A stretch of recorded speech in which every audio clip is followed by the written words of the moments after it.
Bitcoin is something that you've been interested in and supportive of. In fact, one can pay for a tour on Virgin Galactic up to the moon with Bitcoin. I think the Winklevoss twins have said that they would do exactly that.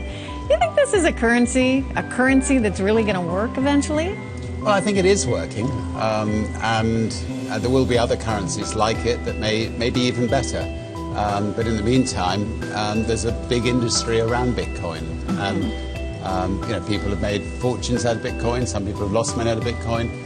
It's volatile. It's volatile. Yeah, but it is quite volatile. But when in volatility, people can make money out of volatile situations. Why was it important for you to give it sort of that stamp of approval, that endorsement, by saying to the Winklevoss twins, yes, you can pay for the ride with Bitcoin? Because I'm not foolish. I mean, if people have got lots of Bitcoins and they want to go to space, I'd much rather they spent that money on our spaceship.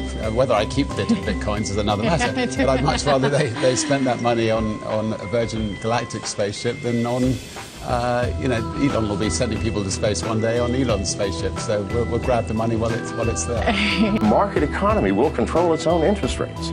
Guaranteed. It did before the Feds arrived, and it will after they're gone. And whether or not the Libertarian Party or someone else abolishes the Fed, it's a moot point. Because cryptocurrency is coming. I promise you. It may or may not be Bitcoin. It may be something else, but it is coming. It is like the Pandora's box that has been opened. You will never get that idea back in the box. And when it comes, the Fed will disappear.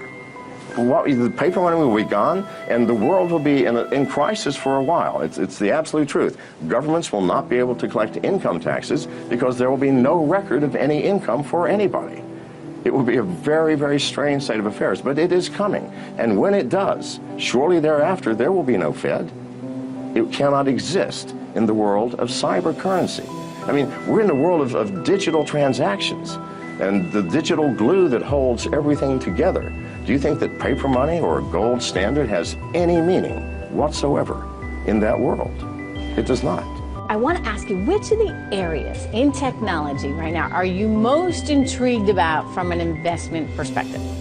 Okay, well, I think it's Bitcoin. Bitcoin? I think it's Bitcoin because I think Bitcoin really has the potential it and other virtual currencies have the potential to transform the world pretty much the way the internet did way back when. I've heard that one before. A lot of people are saying that. Keep going. It's a way of all finance, all commerce, all everything can be transformed by Bitcoin. And it's like one abstraction past where we are today. So it used to be we'd trade shells for services, and then it moved to gold for services, and then it was a note that says, I'll pay you gold for services, and that's when it started to get more and more abstracted. Okay, Tim, let me ask you, do you think it's Bitcoin in its current form as a currency, Bitcoin, or is it the technology behind Bitcoin that will eventually survive? Well, it turns out in any industry there's always some movement, and there's a possibility that there are other types of coins that become more prevalent. But most of the entrepreneurs, most of the Boost companies, my son's Boost incubator, most of those companies are all building their infrastructure around Bitcoin. The need to move money from place to place, the cost of doing so, the overhead, as you put it, makes me think, believe it or not, of Bitcoin, because some people have said, hey, Bitcoin is the answer to those problems. Are you a believer? Well, Bitcoin is exciting because it shows how cheap it can be. Bitcoin is better than currency in that you don't have to be physically in the same place. And, of course, for large transactions, currency can get pretty inconvenient.